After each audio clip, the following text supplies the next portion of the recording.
Una niña fue abandonada frente a un castillo, y un conde marcado por la tragedia decidió llevarla consigo, sin imaginar que ese gesto cambiaría para siempre el curso de su vida y la historia de un imperio.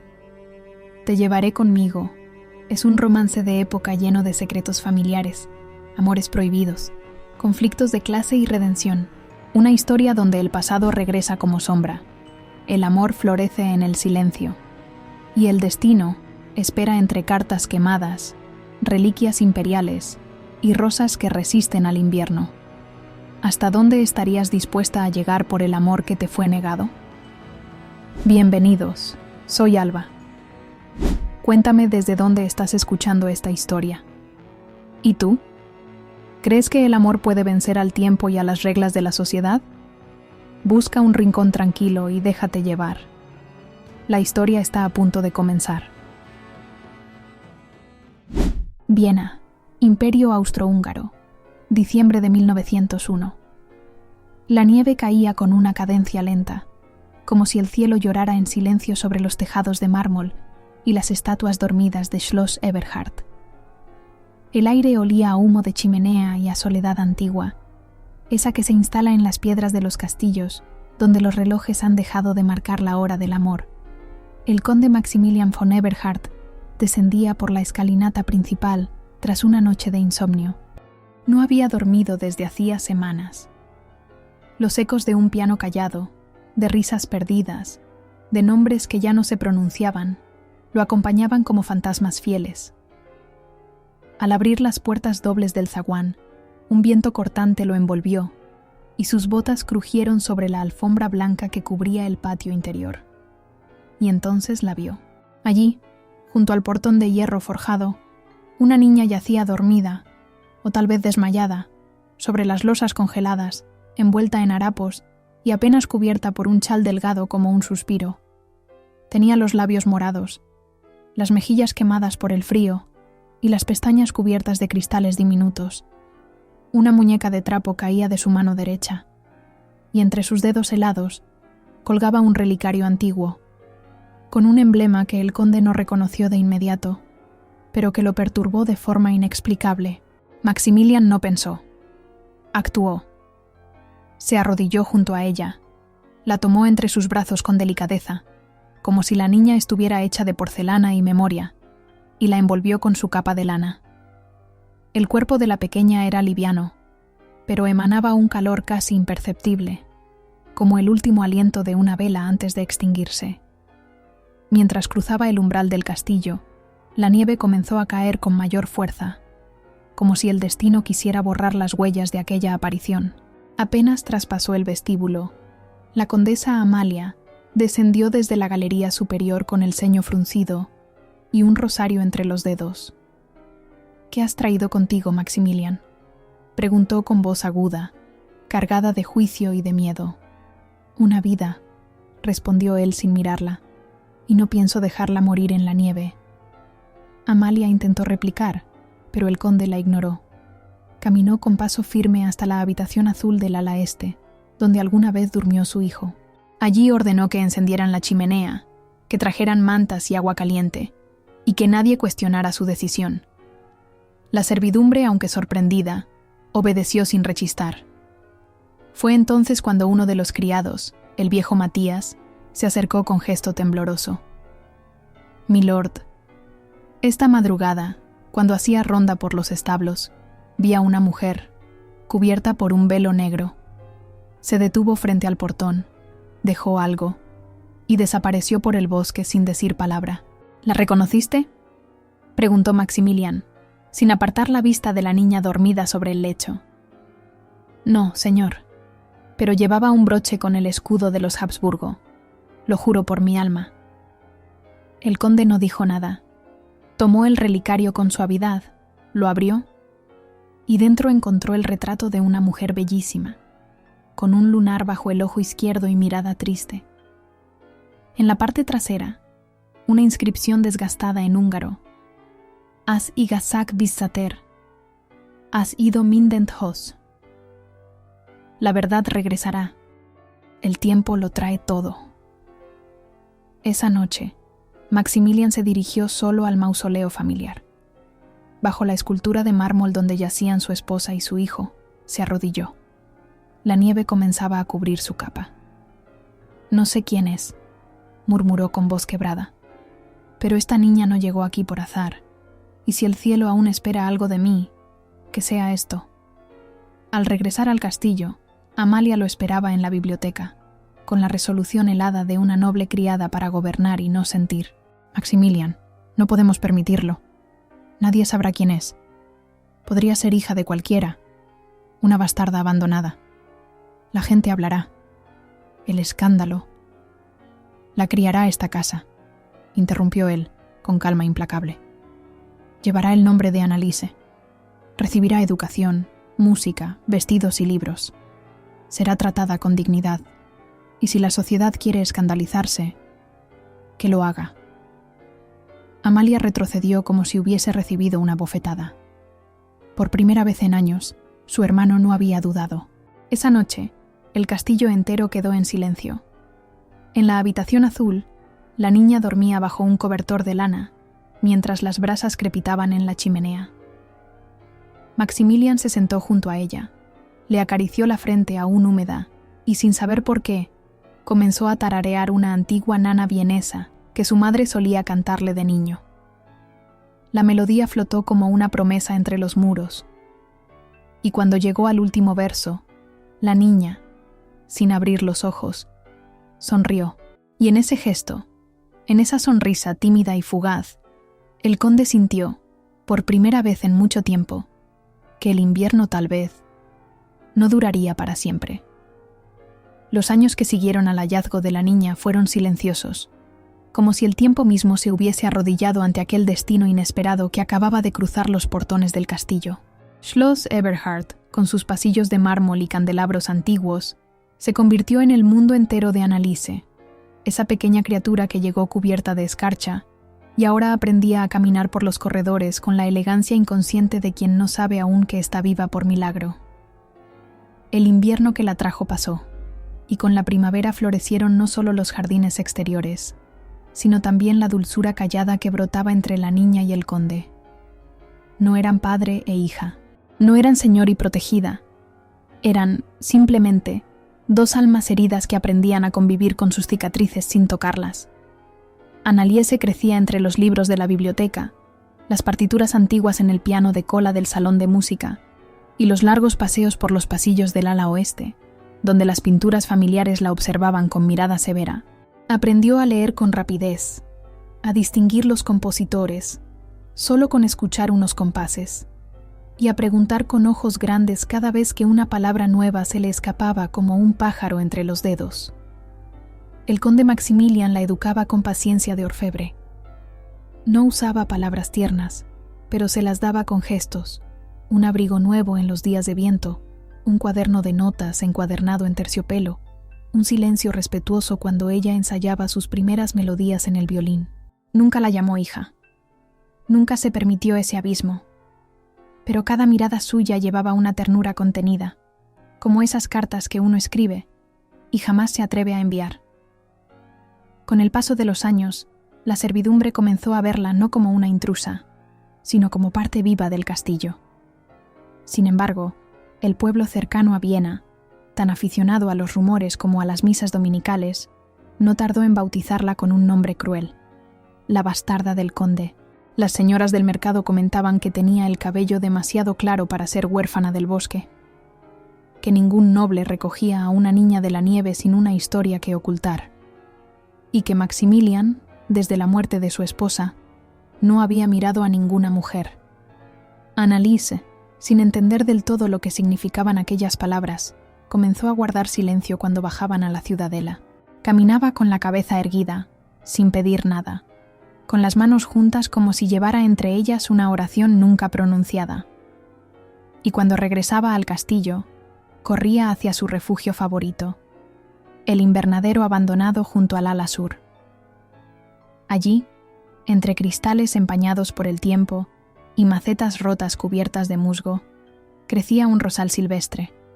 Era pequeño, torcido, con espinas tan afiladas como delicadas, pero florecía año tras año rebelde ante el abandono, como si supiera que alguien aún lo miraba.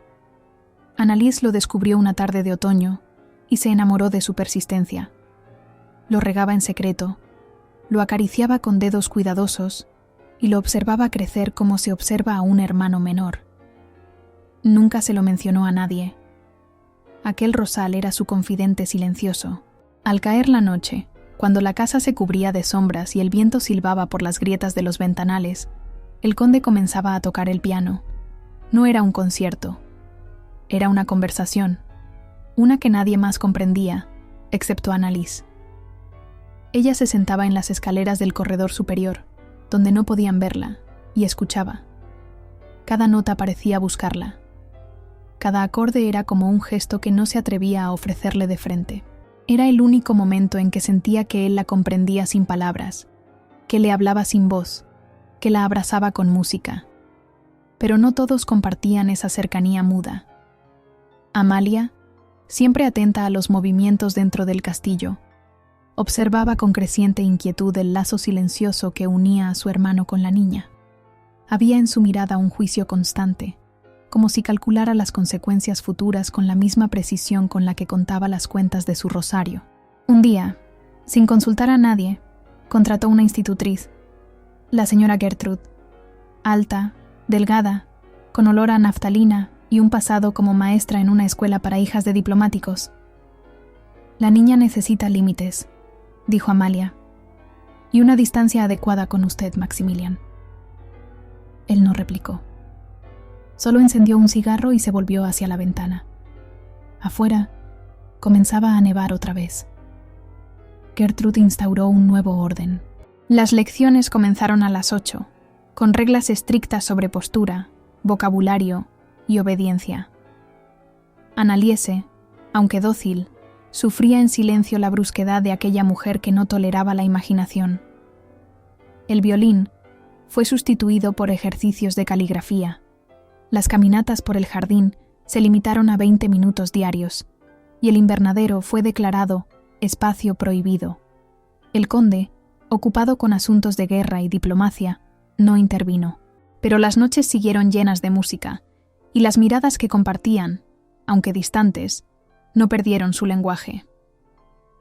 Cuando Annalise cumplió 12 años, el castillo se llenó de una quietud extraña.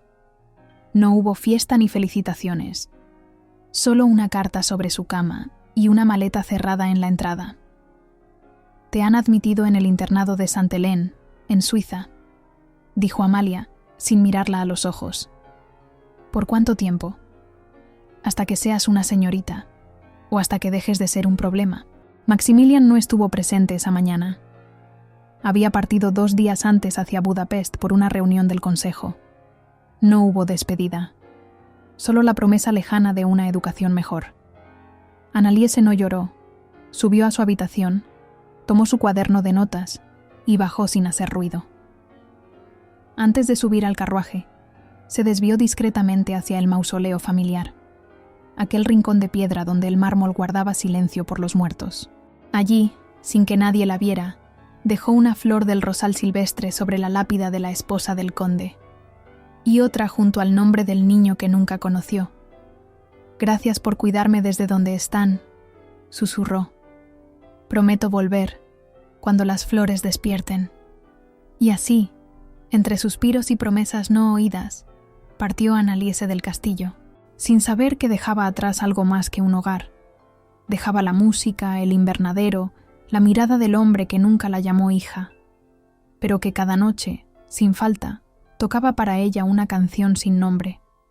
Porque hay amores que no se nombran, y niñas que, al irse, dejan tras de sí una flor, creciendo entre las ruinas.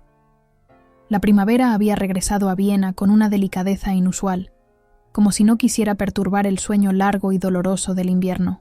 En el aire flotaba el aroma de los cerezos, y los tranvías, cubiertos de polvo dorado, se deslizaban por las avenidas con el murmullo paciente de una ciudad que aún respiraba entre sombras imperiales y valses nostálgicos. El castillo Eberhard, rodeado de magnolias en flor, parecía suspendido en el tiempo. El carruaje se detuvo frente a los portones de hierro. una figura descendió con paso firme, aunque su corazón latía con fuerza. Anneliese, ahora de 17 años, alzaba el rostro hacia el cielo vienés con una mezcla de reverencia y temor. Había pasado 5 años entre mármoles suizos, internados silenciosos y cartas no contestadas. Pero aquel era su hogar, o lo que alguna vez creyó que lo era. Su vestido de viaje, en azul lavanda, se ajustaba con elegancia a su silueta esbelta. Llevaba el cabello recogido en un moño bajo, sujeto por una peineta de madreperla. Sus labios, pálidos y decididos, no pronunciaron palabra al cruzar los portones. Pero sus ojos, verdes con matices dorados, lo decían todo. Había regresado. Y ya no era una niña. Desde la ventana del ala norte, Maximilian observó la escena sin moverse. La vio descender del carruaje, hablar brevemente con el cochero, avanzar por el sendero de piedras entre magnolias en flor. Su corazón dio un vuelco que no supo explicar. Había pasado años evitando imaginar cómo sería su regreso, y ahora que la tenía frente a sus ojos, el tiempo pareció deshacerse. Ella alzó la mirada, y por un instante sus ojos se encontraron. No fue un saludo, ni siquiera una sonrisa. Fue algo más antiguo y más profundo, una corriente silenciosa que los atravesó sin permiso. El conde retrocedió lentamente, se apartó de la ventana y cerró las cortinas, como si el sol de primavera lo hubiera herido. La joven fue recibida por la condesa Amalia en el vestíbulo, con esa frialdad envuelta en cordialidad que también dominaba. «Has crecido», dijo tras observarla con ojos inquisitivos. «Esperemos que tu educación haya sido digna del apellido que te prestan». Anneliese inclinó levemente la cabeza. No hubo beso ni abrazo. Solo una pausa incómoda y la orden de llevar su equipaje al cuarto del ala este, el que solía pertenecer a la difunta señora von Eberhard. Cuando Anneliese cruzó los salones cubiertos de tapices antiguos, reconoció los pasos de su infancia en cada crujido del piso, en cada sombra proyectada por los candelabros apagados. Todo estaba igual, y sin embargo, todo era distinto. Ella ya no era la misma. Al día siguiente, cuando el sol apenas comenzaba a teñir los vitrales del comedor, la joven se escabulló por los pasillos en silencio. Nadie la vio. No despertó a las doncellas ni pidió escolta. Como un reflejo antiguo, sus pies la guiaron hasta el invernadero prohibido. Las puertas de hierro estaban cubiertas de óxido. El cristal, empañado por el tiempo. Pero allí, entre helechos secos y macetas rotas, seguía en pie el rosal silvestre. Había crecido. Se había extendido como una promesa que se rehúsa a morir. Florecía, con flores pequeñas y perfumadas, desafiando el abandono. Anneliese se arrodilló junto a él. Lo acarició como se acaricia a un ser querido que nunca olvidó el tacto. Y sin poder contenerse, apoyó la frente contra el tallo y dejó que las lágrimas le resbalaran por las mejillas, calladas, cálidas, necesarias. No escuchó los pasos. No vio que, desde la sombra, Maximilian la observaba. Él no entró, no la interrumpió. La vio tal como era, una mujer quebrada por la espera, florecida en la ausencia, y se obligó a retroceder, como si acercarse fuera un crimen. Esa misma noche, durante la cena, la condesa Amalia propuso el tema con su característica sequedad. «He recibido cartas de la familia von Kretschmar», anunció, sirviéndose el té. Su hijo, el joven Philipp, acaba de graduarse en Derecho. Un muchacho brillante, de familia respetable. Creo que deberías considerarlo, Anneliese. Ella no respondió. Una mujer de tu edad no puede darse el lujo de esperar demasiado, insistió Amalia. Y menos alguien con tu situación. El silencio de Maximilian fue más elocuente que cualquier palabra. No levantó la mirada de su plato. No opinó, pero en su puño cerrado, la servilleta temblaba. Esa noche, Anneliese subió a su cuarto con el corazón agitado. Cerró la puerta, encendió la lámpara de aceite y tomó un cuaderno de tapas azules. En él, comenzó a escribir una carta que nunca enviaría. Señor Maximilian von Eberhard, no sé cómo se dirige una mujer a un hombre que no es su padre, ni su esposo, ni su dueño, pero que lo es todo en su pensamiento. Guardó la carta entre las páginas y se acostó sin apagar la lámpara. Los días siguientes se llenaron de visitas, de costureras, de clases de etiqueta y de paseos acompañados por las damas de la condesa. Viena comenzaba a prepararse para el verano, pero en el castillo la tensión flotaba como perfume antiguo. Anneliese y Maximilian evitaban coincidir en los pasillos. Las comidas eran breves, los silencios largos. Cada palabra que no se decía pesaba más que las dichas. Una tarde, un sobresellado llegó al castillo. No tenía remitente. El mayordomo lo entregó directamente a Maximilian. Dentro había una nota breve, escrita con letra masculina. Ella no es una simple huérfana. Tiene sangre noble, y no es la primera vez que la corona entierra un secreto con perfume de mujer. Junto a la nota, una copia antigua del retrato de Ilona Sigeti, la soprano húngara que, según los rumores de antaño, había mantenido una relación secreta con el archiduque Leopold Franz. El conde se quedó largo rato mirando el retrato, y luego, como movido por una sospecha que se arrastraba desde el pasado, fue hasta el estudio y sacó de su caja fuerte el relicario que había encontrado tantos años atrás en manos de la niña. Lo abrió. El retrato de la mujer era idéntico. Esa noche, sin avisar a nadie, viajó a la ciudad. Consultó al anticuario más discreto del distrito imperial. El anciano, al ver el emblema del relicario, palideció. «Es un sello húngaro», dijo, «exclusivo de la casa de Esterházy, rama secundaria del linaje real. El uso de este símbolo fue prohibido tras la muerte del archiduque. Solo los miembros más íntimos de su círculo lo conservaban». Maximilian regresó al castillo con el rostro sombrío. Subió directamente a su estudio. Cerró las puertas, apagó las luces y se dejó caer en su sillón de lectura. El fuego de la chimenea parpadeaba frente a él, pero no alcanzaba a calentarle el alma. Había jurado no amar. Había prometido no volver a sentir. Y sin embargo, ahí estaba ella. En cada nota que no tocaba, en cada rincón del castillo, en cada noche que se alargaba más de la cuenta. Durante los días que siguieron, evitó las veladas familiares. Se excusaba por cansancio, por trabajo, por reuniones imaginarias. Prefería encerrarse entre papeles, detrás de la puerta de su estudio, sabiendo que si la miraba de nuevo, no podría dejar de hacerlo. Y Anneliese, desde su ventana, veía la luz encendida del despacho y pensaba que en ese resplandor estaba todo lo que deseaba, pero también todo lo que no debía desear, porque algunas pasiones no se gritan, se contienen, y en la primavera de 1915 el castillo Eberhard florecía por fuera, mientras por dentro dos almas ardían en silencio. El verano se había instalado en Viena como un perfume cálido y embriagador. Las fuentes del palacio de Schönbrunn murmuraban en sus jardines reales. Las callejuelas del distrito imperial brillaban bajo la luz dorada del atardecer, y la ciudad respiraba ese aire de grandeza decadente que anunciaba, sin palabras, que algo estaba por cambiar para siempre.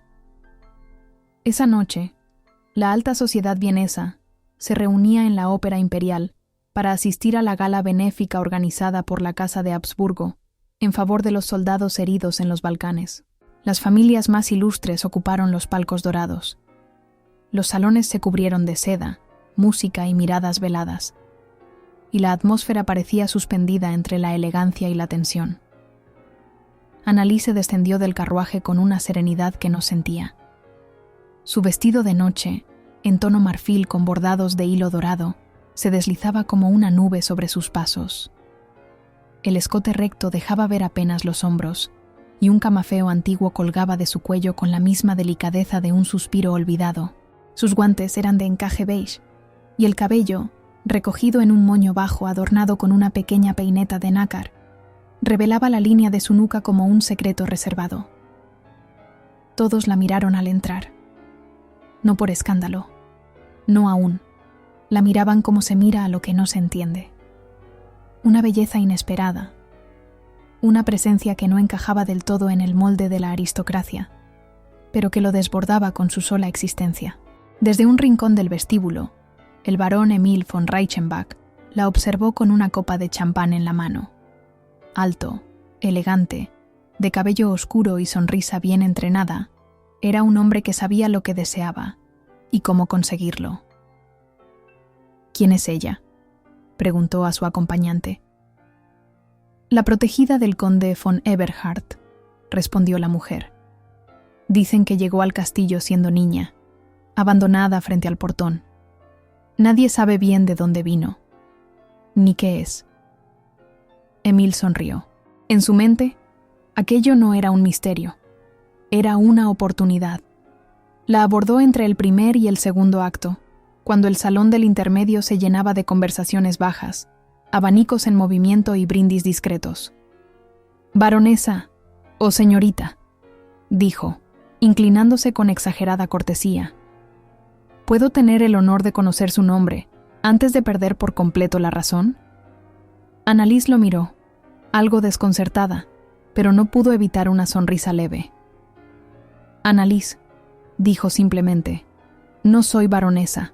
«Entonces debería serlo», respondió Emil, besando su mano enguantada. «A veces, los títulos llegan tarde, pero llegan». Ella no supo si era un cumplido o una provocación. Durante los minutos siguientes, el barón no se apartó de su lado. Le habló de París, de Praga, de las ruinas de Roma y de las luces de Budapest. Se movía con soltura entre idiomas y copas, pero lo que más usaba era su mirada, una que desnudaba sin tocar, que prometía sin comprometerse. Anneliese, aún con la emoción de la música en el pecho, se dejó llevar por el brillo de la velada. Reía, respondía, aceptaba los comentarios sin notar, en un principio, que desde el palco del ala norte, alguien los observaba en absoluto silencio. Maximilian. Desde su asiento privado, el conde von Eberhard mantenía el rostro inexpresivo. Su mirada, sin embargo, era fuego contenido. Observaba al varón con la precisión de quien analiza a un rival en el campo de batalla. Y cuando la vio reír con él, cuando la vio inclinarse apenas hacia adelante para escuchar algo que no escuchó, algo en su interior se quebró con el sonido sordo de una promesa que se rompe sin haberse hecho. No asistió al acto final. Se retiró antes de que cerraran el telón. Nadie notó su partida, salvo Annalise, que sintió su ausencia como se siente un vacío repentino, sin explicación, pero con certeza. Al regresar al castillo esa noche, no dijo palabra. Anneliese, desde su habitación, miró hacia el ala norte. Las ventanas del despacho estaban oscuras. Por primera vez desde su regreso, sintió que no sabía en qué lugar estaba parada. La condesa la empujaba hacia un matrimonio conveniente. La ciudad murmuraba. El conde guardaba silencio, y el barón Emil parecía mirarla con una intensidad que la confundía más de lo que la halagaba. A la mañana siguiente, Annalise salió a caminar sola por los jardines. Aquel día no había música en el piano, tampoco flores en su bandeja, solo el rumor del viento y una inquietud creciente que no lograba entender. Al regresar, encontró a Amalia esperándola en el salón azul. Sobre la mesa, el relicario. «Estaba entre tus libros», dijo la condesa sin saludar. «Pensé que ya lo habías olvidado». Annalise lo tomó con manos temblorosas. Lo había guardado hacía meses, temiendo que su presencia generara más preguntas de las que podía responder. Pero no lo había olvidado. «¿Sabes quién aparece en este retrato?», preguntó Amalia, con una dureza que rozaba el desprecio. La joven negó con la cabeza, aunque algo en su interior ya lo intuía. Amalia abrió un cajón, sacó un álbum antiguo y lo abrió en una página amarillenta. Allí, entre hojas secas y tinta desvaída, reposaba el mismo rostro. «Ilona Sigeti», dijo la condesa. «Soprano húngara, escandalosamente bella, escandalosamente ambiciosa. Fue amante del archiduque Leopold Franz». y madre de un hijo que jamás fue reconocido. Annalise palideció. Murió en 1898, en circunstancias poco claras. Algunos dicen que fue accidente, otros que fue un mensaje. Nadie desafía a una archiduquesa impunemente. Las palabras flotaron en el aire con la densidad de una maldición. Annalise tomó el relicario, lo cerró con un clic seco y lo guardó en su pecho. Esa noche, en la correspondencia del castillo, apareció una carta con sello de París y tinta azul. Iba dirigida a Annalise. La firmaba Fräulein Magdalena. Mi niña, la voz de tu madre sigue viva en ti. No temas la sangre que llevas. Fue por protegerte que fuiste dejada frente a ese castillo. Él no lo sabe aún, pero fue elegido por el amor que no quiso reconocer. La verdad se acerca, y tú eres la única capaz de sostenerla. Annalise leyó la carta en la penumbra, sentada junto al piano apagado. Sus ojos se llenaron de lágrimas, pero no de tristeza, de vértigo, de identidad. En el despacho, Maximilian sacó del cajón su pluma de plata y comenzó a escribir una carta. Annalise, cada vez que intento verte como la niña que recogí, los años me traicionan.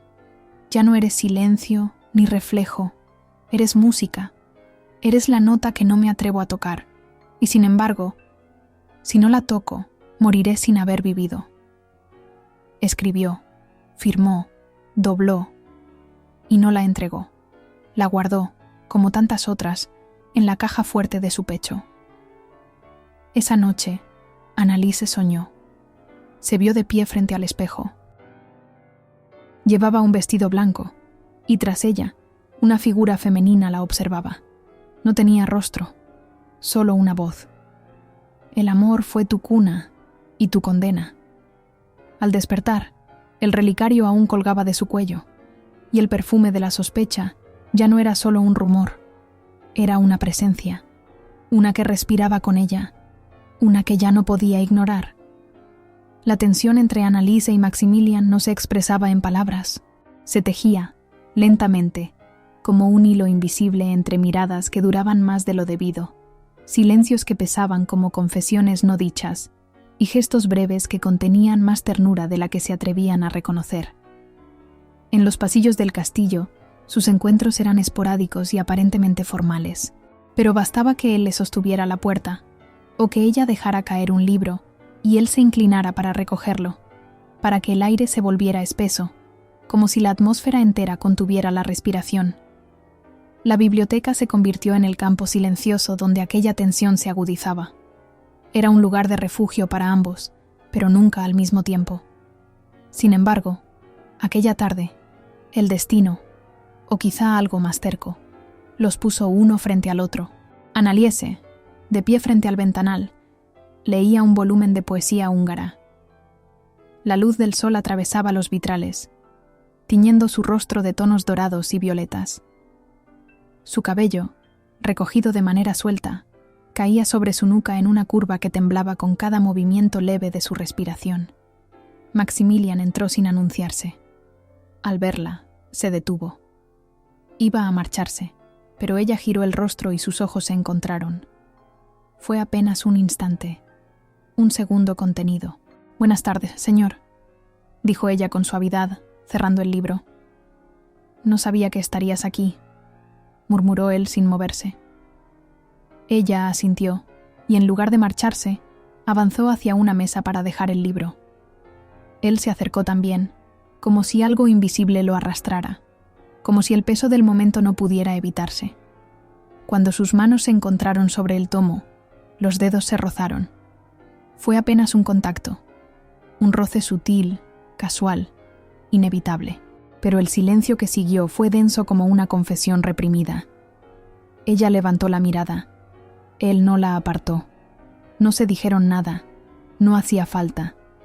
Había en ese cruce de ojos todo lo que no se atrevían a pronunciar. El anhelo, la duda, el miedo, la necesidad. Fue un instante suspendido entre la moral y el deseo, entre lo correcto y lo irremediable. Maximilian retiró la mano con lentitud y, sin decir palabra, se retiró de la biblioteca. Anneliese se quedó sola, con el corazón latiendo como si hubiese corrido. Caminó hasta el escritorio, abrió un cajón buscando aire, una excusa, una distracción, y encontró el relicario, aquel que había guardado durante semanas, el mismo que contenía el rostro de su madre.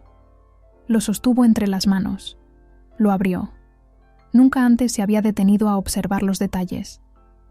La mujer retratada tenía la piel clara, los ojos oscuros, el rostro levemente ovalado y un lunar bajo el ojo izquierdo. Llevaba un vestido de terciopelo azul marino, sin joyas, pero con una presencia que parecía atravesar el papel. Debajo del retrato, casi oculto entre las capas del medallón, algo sobresalía. Con manos temblorosas, Anneliese lo extrajo. Era un retrato en miniatura, enrollado con cuidado y atado con una cinta desteñida.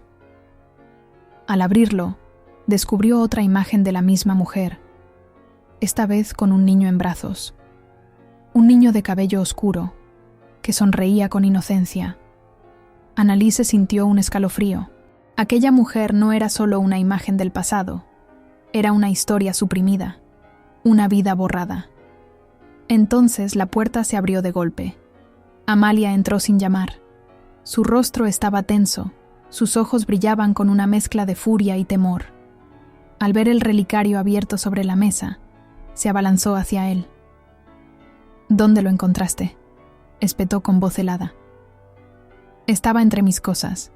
No lo robé», respondió Anneliese, erguida, sin retroceder. «¿Sabes quién es esa mujer?». Anneliese asintió en silencio. «¿Y qué piensas hacer con eso? ¿Mostrarlo? ¿Usarlo? ¿Reclamar lo que no te corresponde?».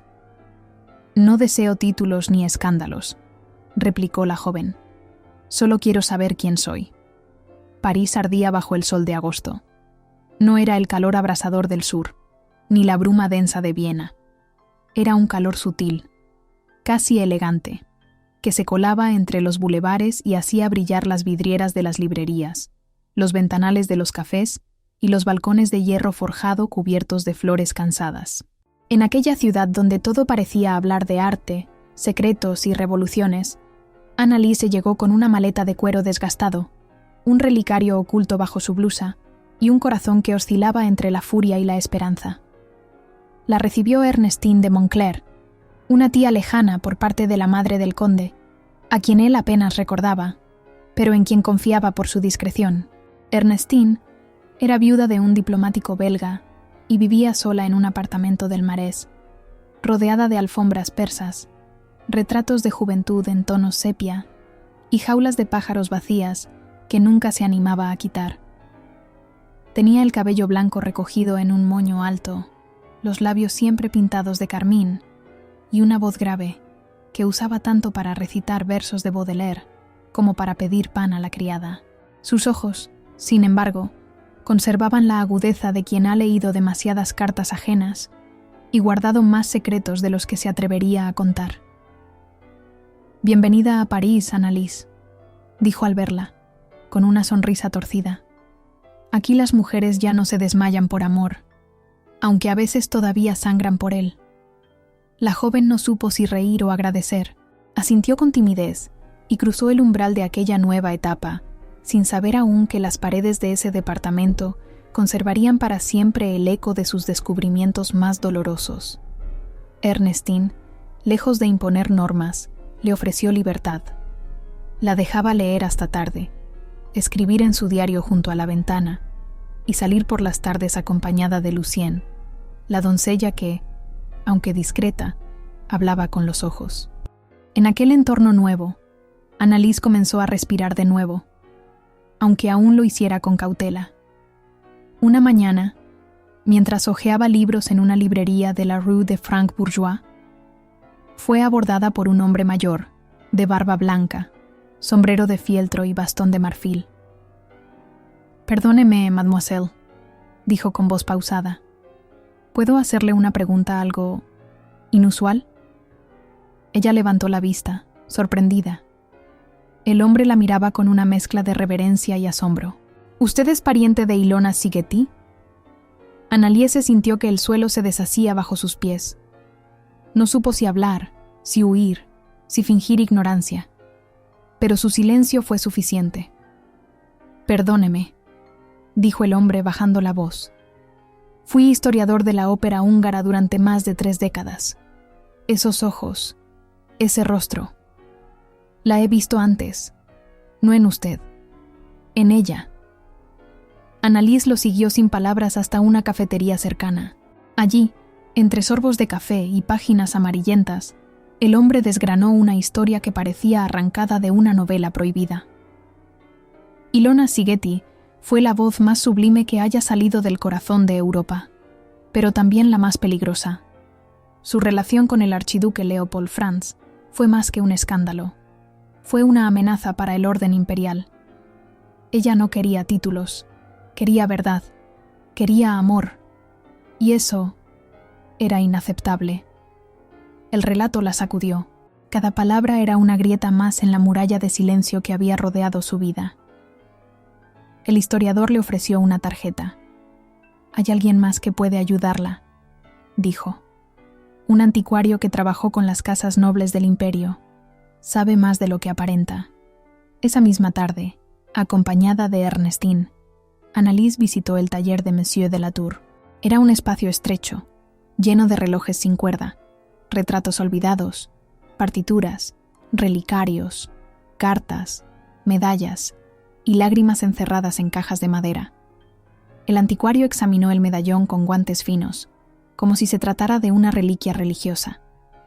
Lo abrió, lo giró, lo acarició con la yema de los dedos. «Esto no es un simple relicario», murmuró. «Es una firma, un emblema, el sello oculto de la rama bastarda de los Esterházy. Y esta mujer», señaló el retrato, «es Ilona. Lo sé porque mi padre la escuchó cantar antes de que desapareciera del mundo». Anneliese tragó saliva. Aquel nombre comenzaba a tener carne, voz y tragedia. Durante los días siguientes, regresó al taller cada tarde. Monsieur de la Tour, con ayuda de viejas cartas, periódicos censurados y registros oficiales quemados a medias, la ayudó a reconstruir los últimos años de Ilona. La verdad era tan bella como cruel. Ilona había sido perseguida por la archiduquesa Helena, esposa legítima del archiduque, una mujer fría, poderosa, temida incluso por los suyos. Al descubrir la existencia de una hija ilegítima, ordenó la desaparición de la soprano. El informe oficial hablaba de muerte por neumonía, pero la criada que la asistía, una mujer llamada Magdalena, desapareció la misma noche. Anneliese lo comprendió entonces. Magdalena era la mujer del velo, la misma que la dejó frente al castillo, la misma que la había salvado de un destino sellado en sangre. Días más tarde, una carta llegó a casa de Ernestine. El sobre era sencillo, sin remitente. La letra, firme y femenina.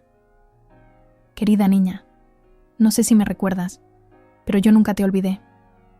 Tu madre me confió tu vida con un susurro y una lágrima. Sabía que no viviría para protegerte. Te llevé hasta él porque era el único que jamás buscó poder. Él no lo sabía, pero su corazón estaba preparado para amarte sin pedir nada a cambio. No reveles esta carta aún. Algunos secretos solo pueden ser contados cuando el alma ya no tiembla. Fräulein Magdalena». Anneliese leyó la carta sentada junto a la ventana. Afuera, París seguía su curso. Carruajes, voces, campanas, risas. Pero dentro de ella, algo se ordenaba. No del todo, pero lo suficiente para respirar. Con manos temblorosas, tomó papel y tinta. Comenzó a escribir. «Señor conde, no sé si mis palabras le parecerán inoportunas, pero le escribo no como quien espera respuesta, sino como quien ya no puede callar. He descubierto de dónde vengo. He conocido el nombre de la mujer que me dio la vida y de la que me fue arrebatada. No sé aún qué siento. Solo sé que usted ha sido lo más cercano al hogar que jamás conocí». Escribió 3 cartas. una cada semana, todas con el mismo tono, el mismo cuidado, el mismo temblor entre líneas. Ninguna fue respondida. La tía Ernestine trató de consolarla con dulzura, pero en el fondo sabía que algo no cuadraba. Annalise tampoco lo entendía, hasta que, en una de las visitas al despacho de correos, se encontró con un joven vienés, primo lejano de Lucien, que trabajaba como ayudante en el despacho central. «¿Eres tú la señorita Annalise?», le preguntó con cautela. «Sí. ¿Por qué?». El joven miró a ambos lados y susurró: «Su correspondencia está siendo interceptada. Me lo dijo un colega en Viena. Un nombre aparece siempre como autorizado: Amalia von Eberhardt». Annalise sintió que el mundo se le apagaba. Amalia. La misma que había condenado a su madre con su silencio. La misma que ahora le negaba su única posibilidad de verdad. Aquella noche, de pie frente al espejo, Annalise se miró como si se viera por primera vez. Ya no era la niña descalza en la nieve, ni la joven confundida en los pasillos del castillo. Era una mujer, una con nombre, sangre y memoria. Se recogió el cabello con firmeza. Se colocó el relicario. Tomó un cuaderno nuevo y escribió solo una frase en la primera página: «No regresaré como niña abandonada. Volveré como la heredera de lo que me arrebataron». Y esa promesa, escrita en tinta azul, fue más fuerte que cualquier carta quemada, más profunda que cualquier silencio impuesto, porque había en su pecho un fuego que ya no temía arder. Viena amanecía envuelta en niebla cuando el tren procedente de París cruzó los suburbios y se adentró en la estación central con el silbido de un animal herido. La ciudad no era la misma que Annalise había dejado meses atrás. Había en el aire una tensión apenas perceptible, una anticipación de cambios que aún no se atrevían a nombrar. Las campanas de las iglesias repicaban con lentitud, y los transeúntes caminaban como si el otoño pesara más de lo habitual. Annalise descendió del vagón con paso firme. Su vestido gris oscuro, de corte sobrio y elegante, marcaba su silueta con una severidad que no era frialdad, sino decisión. Llevaba un sombrero sencillo, guantes de gamuza y un pequeño maletín en el que no guardaba ropas, sino verdades, documentos, cartas, sellos oficiales y un legado que el imperio había intentado enterrar. No venía a implorar, no venía a explicar, venía a ocupar el lugar que le habían negado. Fue recibida en el castillo Eberhardt por el mayordomo Heinrich, quien al verla palideció brevemente, como si contemplara el regreso de un fantasma. Pero no dijo nada. La condujo a la galería principal, donde los retratos de la familia observaban con rostros impasibles desde las paredes altas. Annalise alzó la barbilla. «Anuncie mi llegada», dijo con voz firme. «A todos». Pocas horas después, el eco de su regreso se esparció por Viena como un susurro incómodo. Las casas nobles comentaron en salones perfumados que la protegida del conde había regresado distinta, que ya no era una joven dócil, sino una figura que exigía lugar. Y lo más perturbador, que traía consigo papeles sellados y testigos de París. Esa misma noche, en un evento organizado por la familia von Kretschmar, Annalise hizo su aparición. Llevaba un vestido de terciopelo azul profundo, escote discreto y mangas ceñidas, el cabello recogido en un peinado trenzado adornado con pequeñas perlas. Su entrada no fue anunciada, pero todos la notaron. Se movía con la seguridad de quien ya no temía ser juzgada. Fue en ese ambiente cargado de miradas que el barón Emil von Reichenbach se acercó, copa en mano y sonrisa calculada. «Señorita Annalise», dijo inclinándose, «Viena es menos gris desde su regreso». «Barón», respondió ella sin inclinarse, «Viena siempre fue gris, solo que algunos se visten con colores para fingir lo contrario». Emil soltó una risa falsa, luego bajó la voz. «He escuchado rumores inquietantes sobre usted y su sangre, documentos, nombres, escándalos olvidados. ¿Sabe lo peligroso que es hurgar donde todo el mundo ha decidido olvidar? ¿Y usted sabe lo peligroso que es subestimar a quien ha sido silenciosa demasiado tiempo? Él se acercó un poco más. Tengo en mis manos una carta supuestamente escrita por su madre. Muy comprometedora. Sería una lástima que llegara a manos del Consejo Imperial. Annalise sostuvo su mirada sin pestañear. No necesito su respeto, varón, pero sí le exijo que escoja a sus enemigos con mayor prudencia, porque esta vez ha elegido mal. Horas después, en un salón anexo, durante una conversación en voz baja entre diplomáticos y ministros, Annalise pidió la palabra. Con voz serena, sacó una carpeta con documentos sellados por el consulado austríaco en París, certificados por un historiador y firmados por el anticuario de Latour. Nombró con claridad a su madre. Mostró los sellos del linaje Esterházy. Entregó la carta de Magdalena.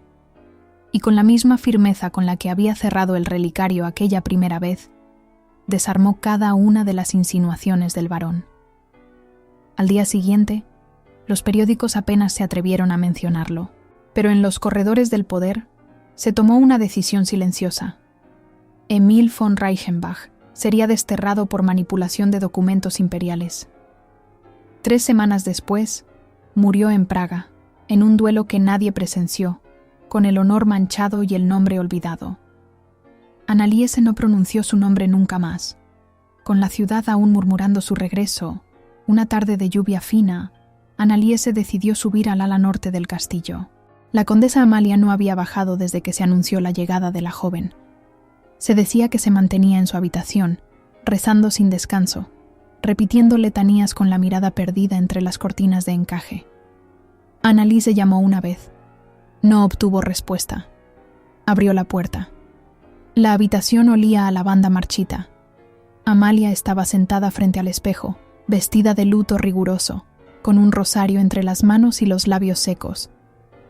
«No vine a juzgarla», dijo Annalise suavemente. «Vine a decirle que ya no necesito su aprobación, ni su bendición». Amalia no se volvió. «He sido muchas cosas», murmuró, «pero nunca mentirosa. Solo fui leal al apellido, al deber, a la línea, y en ese deber destruí más de lo que salvé». Annalise se acercó. «Mi madre amó sin exigir nada. Yo haré lo mismo, pero no aceptaré que el silencio siga dictando lo que merece ser dicho». La condesa bajó la cabeza. Una lágrima, seca y tardía, rodó por su mejilla. Annalise salió sin cerrar la puerta del todo. Aquella noche, el castillo parecía respirar con una cadencia nueva. Había algo distinto en el aire, una calma triste, una aceptación. En el salón de música, los candelabros brillaban con luz tenue. Annalise entró sin anunciarse. Llevaba un vestido marfil, sencillo, con detalles de encaje en los puños. Maximilian estaba sentado al piano, con la espalda recta y las manos apoyadas sobre las teclas. Ella se acercó. «¿Puedo?». Él no respondió. Solo asintió con un leve movimiento de cabeza. Se sentó a su lado. Las partituras estaban abiertas en una sonata que ambos conocían de memoria. Comenzaron a tocar. Primero él, luego ella. Las notas se entrelazaban como palabras nunca dichas, como caricias contenidas, como memorias que, al fin, se atrevían a transformarse en presente. La música envolvía la sala. No había espectadores. Solo 2 almas suspendidas en un vals silencioso que no necesitaba aplausos. Cuando la última nota se desvaneció, Maximilian bajó las manos. No miró a Annalise de inmediato. Parecía reunir el valor que tantas veces le había faltado. Entonces habló. «Te llevé conmigo cuando eras niña, pero no supe quedarte cuando fuiste mujer». Las palabras flotaron en el aire como un juramento quebrado, como una verdad que había madurado en el silencio. Annalise no respondió. Solo tomó el relicario de su cuello, lo abrió y lo colocó sobre el piano, entre ambos. «Este fue mi origen», dijo, «pero no mi destino». El conde alzó la mirada, y por primera vez Vio en ella no a la niña que había recogido, ni a la joven que creció en su sombra, sino a la mujer que, sin pedirlo, lo había hecho volver a sentir. El relicario brillaba con la luz de las velas. Ya no era solo un objeto del pasado. Era testigo. Era símbolo. Era verdad. Y en aquella sala, entre música, cera y memoria, al fin, la rosa se fundía con el acero. El sonido de la imprenta no se detenía. Rodillos de tinta negra giraban sin cesar, alimentando la sed de una ciudad que, aunque se vestía de seda, respiraba rumores con la avidez de una jauría hambrienta. Al amanecer, las esquinas de Viena ya estaban cubiertas de periódicos extendidos como heridas abiertas.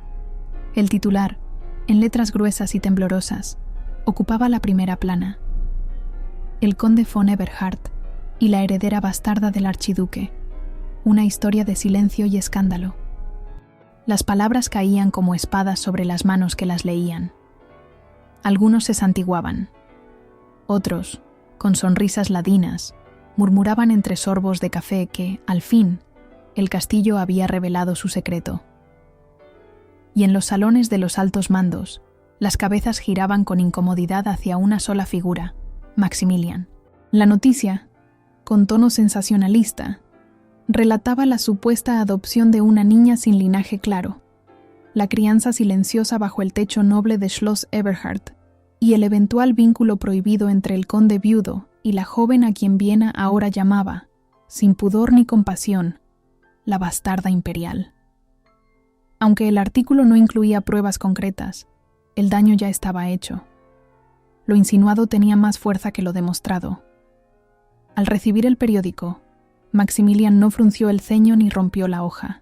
Lo leyó entero, con la espalda recta y el rostro impasible, como quien enfrenta la última página de un juicio largamente anunciado.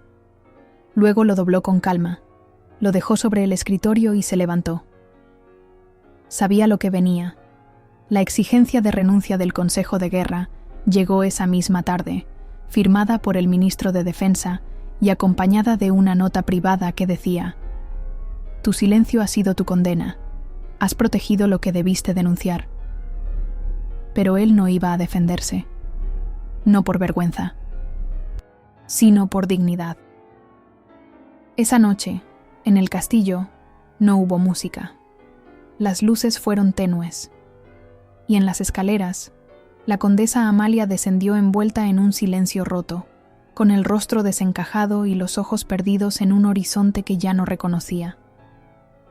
Había sido testigo de la caída del apellido que tanto se había esforzado por mantener limpio. Y ahora, ese apellido era parte de cada susurro, de cada burla, de cada mirada de desprecio. Horas después, sin que nadie lo anunciara, Amalia fue trasladada discretamente a un convento en Salzburgo. Iba envuelta en un abrigo oscuro, con las manos apretando un rosario y los labios repitiendo oraciones que no curaban, pero al menos contenían su derrumbe. No hubo despedidas. Solo un carruaje que se alejó por el sendero de cipreses, perdiéndose entre la neblina como una culpa arrastrada por los años. Anneliese, mientras tanto, caminaba por Viena como si la ciudad no pudiera herirla más. Pero la hería, los cuchicheos en los mercados, las miradas de soslayo en las iglesias, las señoras que le retiraban el saludo, incluso los niños, instruidos por sus madres, que la señalaban con ese tono cruel que solo los inocentes pueden tener. Pero ella no agachaba la cabeza. Se vestía con elegancia, sin ostentación. Hablaba con cortesía, sin frialdad. Caminaba con pasos serenos, aunque por dentro la herida supurara con cada palabra que no podía defender, porque lo que se decía no era solo sobre ella, era sobre su madre, sobre su origen, sobre el amor que nunca tuvo derecho a existir. Una mañana, al volver del cementerio donde había llevado flores a una tumba que aún no tenía nombre, encontró a Maximilian esperándola en la entrada del castillo. Vestía un abrigo largo, sus guantes de cuero y el sombrero sostenido en una mano. Su expresión era firme, pero no dura. «He renunciado», dijo con voz baja. Ella lo miró sin pestañear. «¿Y ahora?» Ahora nos vamos. No lo discutieron. En menos de una semana dejaron Viena. No hubo gran equipaje, solo lo necesario. Ropa de abrigo, libros, partituras, el relicario y algunas pocas pertenencias que no pesaran más que lo imprescindible. Se dirigieron a una finca en los Alpes, propiedad de la familia desde hacía generaciones, pero apenas habitada desde la muerte del padre de Maximilian. El lugar era remoto, silencioso, cubierto de pinos altos, valles de niebla y un lago que se congelaba al caer la tarde. El aire olía a tierra húmeda y a promesa de nieve. Y por primera vez en meses, Anneliese pudo respirar sin sentirse observada. Allí, entre los pliegues de la montaña, comenzaron una vida sin títulos, sin galas, sin palabras que juzgaran, pero no sin memoria. Una tarde, mientras caminaban por el jardín trasero, encontraron un rincón donde el sol se filtraba con timidez. La tierra, aunque dura, era fértil. Anneliese se arrodilló, con las manos desnudas, y comenzó a removerla con determinación. «Aquí», dijo, «quiero plantar algo que crezca en silencio, pero que resista». Maximilian la observó en silencio. Esa misma tarde, plantaron juntos un nuevo rosal, uno silvestre, uno que ella había traído en una maceta desde Viena, el mismo que había cuidado de niña. Lo envolvieron con tierra, agua y esperanza, y al terminar, se sentaron a su lado. No hablaron, no hacía falta. El acto era la conversación, pero la paz no era completa. Una semana después, llegó una carta, sin remitente, con tinta temblorosa y palabras cortas. El escándalo no ha terminado. No creas que tu apellido ha dejado de ser una amenaza. El pasado siempre encuentra la forma de arrastrarnos. Cuida lo que amas, si no quieres perderlo también. Anneliese la leyó en voz alta, sin que su voz flaqueara. Luego la dobló con lentitud y la colocó en la chimenea, entre las llamas. «No volveré a huir», dijo. «Y yo no volveré a esconderte», respondió Maximilian. Esa noche, la finca permaneció en silencio. Solo el viento golpeaba las ventanas y las velas parpadeaban con timidez. Pero en el salón principal, el piano volvió a sonar. Anneliese tocaba, no con perfección, pero con alma. Cada nota era un hilo que unía los pedazos rotos de todo lo que habían perdido. Y cuando Maximilian se sentó junto a ella, el pasado dejó de ser una herida abierta y comenzó a convertirse en una melodía nueva. La casa permanecía cerrada al mundo, pero el piano nunca dejaba de sonar. Las campanas de la iglesia repicaron con una fuerza inusitada aquella mañana de verano, rasgando el silencio como un presagio. Desde las colinas hasta las plazas, desde los tejados de los conventos hasta las cúpulas imperiales, Viena entera parecía contener la respiración. La noticia llegó con el eco metálico de los cascos y los tambores. El archiduque Francisco Fernando había sido asesinado en Sarajevo, y con su muerte, el mundo se partía en dos. Maximilian von Eberhard recibió la misiva del Ministerio de Guerra en la galería del castillo, mientras observaba las montañas teñidas por la bruma del amanecer. El sobre llevaba el sello rojo del imperio y su nombre escrito con pulso firme. No lo abrió de inmediato, sabía su contenido. El destino siempre avisa, aunque en susurros. Horas después, con el uniforme aún colgado en el ropero y las botas sin lustrar, descendió hacia el jardín.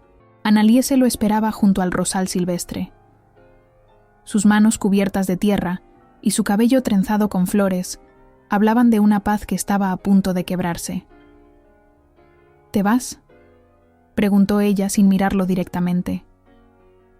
Él asintió, con el gesto contenido de quien ha amado en silencio demasiados inviernos. «Me han llamado como asesor. Dicen que la patria necesita experiencia más que juventud. ¿Y tú qué necesitas?». La pregunta quedó suspendida entre el perfume de las flores y el murmullo de las hojas. Maximilian dio un paso más cerca. La contempló como quien quiere memorizar un rostro antes del naufragio. «Volver», respondió al fin. «Si este amor que nos sostiene es verdadero, si no se marchita con la distancia ni se diluye con el miedo, volveré. No como estratega, ni como conde. Volveré como tuyo». Ella no respondió. Solo bajó la mirada y posó su mano sobre la tierra húmeda, donde el rosal todavía dormía sin flor. Esa noche, el castillo fue un templo de sombras. En la biblioteca, bajo el retrato de su difunta esposa, Maximilian tomó pluma y papel. La carta fue breve, unas pocas líneas trazadas con la tinta espesa del alma. «Si no regreso, no llores por mi ausencia. Solo ama como me enseñaste a amar». Al terminarla, la selló con cera azul y la colocó en un sobre sin nombre. Caminó hasta la habitación de Amalia, que tejía en silencio junto a la chimenea. «Si no vuelvo», le dijo sin rodeos, «entrégale esto. Solo entonces». Amalia lo observó largo rato. Sus ojos tenían el peso de los inviernos que la habían vuelto dura. Tomó la carta sin decir palabra. Y cuando él se fue, permaneció sentada durante horas, sintiendo el sobre como una quemadura en las manos. Al llegar el amanecer, bajó a la capilla del castillo. Encendió una vela y colocó la carta sobre el altar. Sus labios se movieron sin emitir sonido, y una lágrima descendió lenta hasta su barbilla. Luego, sin temblar, encendió la vela con la carta y la dejó arder. «No por maldad», susurró al fuego. «Por miedo. Solo por miedo». Mientras tanto, Anneliese permanecía en la finca. Cada día abría los periódicos, leía los nombres de los caídos, buscaba sin buscar. El castillo era ahora demasiado grande para una sola alma. Una mañana, tras ver llegar una carreta cargada de heridos al pueblo cercano, tomó una decisión. Con el cabello recogido bajo un pañuelo blanco y una cruz bordada en el brazo, se presentó como voluntaria en el hospital de campaña instalado en la escuela local. Allí descubrió el olor de la sangre, el gemido de los moribundos y el valor de mirar al dolor a los ojos sin apartar la vista. Pasaron semanas. Los soldados venían y se iban. Algunos dejaban cartas, otros solo gritos. Anneliese aprendió a vendar, a sostener manos sin nombre, a consolar madres sin cuerpos que velar. Una tarde, un oficial llegó al hospital con un telegrama arrugado. Buscaba a una mujer llamada Anneliese. Al encontrarla, le entregó el papel sin más palabras. Conde Maximilian von Eberhard, herido en el frente oriental, desaparecido, presunto muerto en combate, sin restos recuperados. El mundo se le oscureció. No gritó, no lloró, solo respiró una vez y dejó que el aire saliera como una plegaria rota. Esa noche abandonó el hospital. Caminó sola hasta la finca. Las luces del castillo no estaban encendidas. La puerta crujió al abrirla. El polvo cubría los muebles y la música dormía en las teclas del piano. Subió las escaleras, se cambió de ropa sin mirar su reflejo y bajó de nuevo. Se sentó en el banco frente al piano, el mismo lugar donde una vez él le habló sin palabras, donde tocaban sonatas como quien reza, donde el silencio decía más que cualquier melodía. Abrió su diario. Con la tinta temblorosa, escribió: «Si el amor es eterno, él volverá. No como guerrero ni conde, sino como el hombre que me enseñó a sentir». Cerró el cuaderno, lo colocó sobre la tapa del piano y entonces lo oyó. Un susurro afuera, un crujido de ramas. Salió descalza al jardín. El rosal estaba floreciendo. Era imposible. No era temporada. El invierno aún asomaba desde las cumbres. Y sin embargo, allí estaba, una flor blanca, pura, brillante bajo la luna, como si el alma de la tierra hubiera querido recordarles que aún quedaba fe.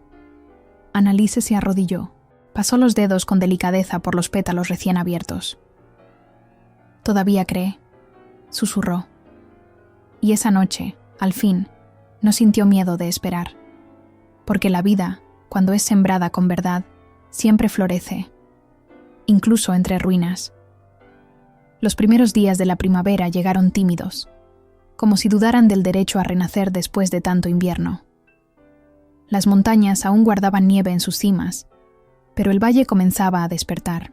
En la finca, los cerezos silvestres ofrecían sus primeras flores como ofrendas de esperanza, y el aire olía a tierra mojada, a comienzos.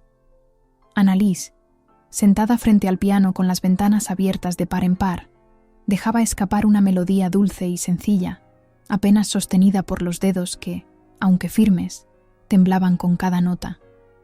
El viento entraba como un visitante antiguo, moviendo las cortinas, trayendo consigo el eco lejano de algo que parecía un recuerdo, o quizá una promesa. El rosal silvestre, plantado junto al ventanal, mostraba ya varias flores abiertas.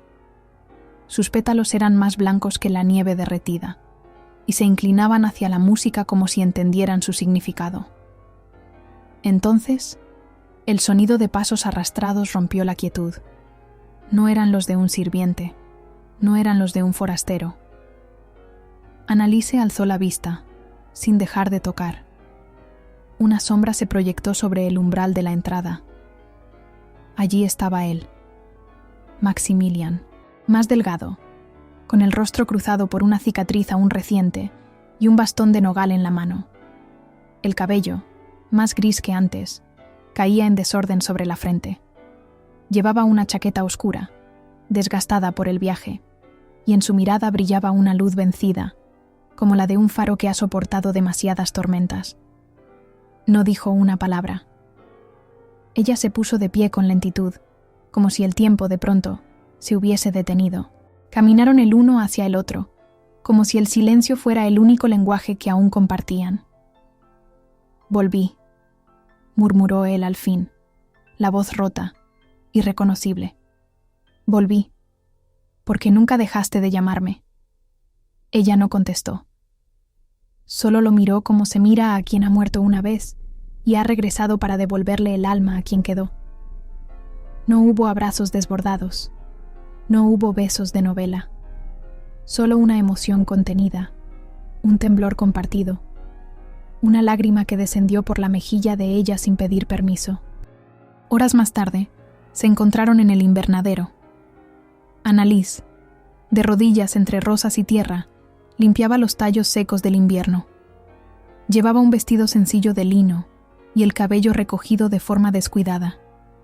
Cuando lo vio entrar, no se sorprendió. Lo estaba esperando, aunque no lo supiera. Maximilian se acercó con dificultad. Se arrodilló frente a ella, a pesar del dolor visible en su pierna. Tomó sus manos con torpeza y las sostuvo como quien aferra lo único que vale la pena. «No quiero que seas mi sombra», dijo con voz grave. «Quiero que seas mi destino». Annalise cerró los ojos. Su frente rozó la de él, y por primera vez desde que la guerra los había separado, sonrieron sin miedo. Días después, en una pequeña capilla abandonada entre las montañas, se casaron. Solo ellos dos, sin testigos, sin coro, sin promesas pronunciadas en voz alta. El viento silbaba entre las piedras como una bendición antigua, y las campanas, oxidadas por el tiempo, repicaron apenas con el movimiento de la brisa. El vestido de Annalise era blanco, sin bordados ni encajes. Llevaba una flor silvestre en el cabello, recogido en un moño bajo. Maximilian vestía de gris oscuro, con la insignia imperial arrancada del pecho. No necesitaban títulos, ni oropeles, ni un altar que legitimara lo que ya era verdad desde hacía años. Volvieron a la finca caminando, tomados de la mano como si el mundo no existiera más allá del valle. Y así comenzaron una nueva vida. No hablaron de la guerra, tampoco de Viena, ni del Consejo Imperial, ni de los años perdidos. Vivieron entre flores, música, cartas y libros leídos en voz baja. Cultivaban el huerto con las manos, tocaban el piano al atardecer y compartían el silencio sin miedo. Un día, Annalise recibió un paquete llegado desde Salzburgo. El convento había cerrado sus puertas tras el final del conflicto, y entre los objetos abandonados, una monja encontró un cuaderno con iniciales doradas. A. E. Era el diario de Amalia. Durante horas, Annalise lo leyó sentada en el invernadero. Cada página era una confesión, una disculpa, un intento torpe de redención. En él, la condesa contaba cómo la había temido, cómo la había querido sin saber amarla, cómo la carta de Maximilian ardió en sus manos como una culpa imborrable. En las últimas páginas, Amalia revelaba que había escrito, antes de morir, una carta al Consejo Imperial solicitando el reconocimiento oficial de Annalise como nieta del archiduque. No por ambición, sino porque ya no podía vivir con el peso del silencio. Nunca recibió respuesta. Annalise cerró el diario con los ojos llenos de lágrimas. No de dolor, sino de una tristeza antigua, resignada, suave como la bruma de las montañas. Esa noche, lo colocó en la biblioteca, sobre el mismo escritorio donde Maximilian había escrito su carta años atrás.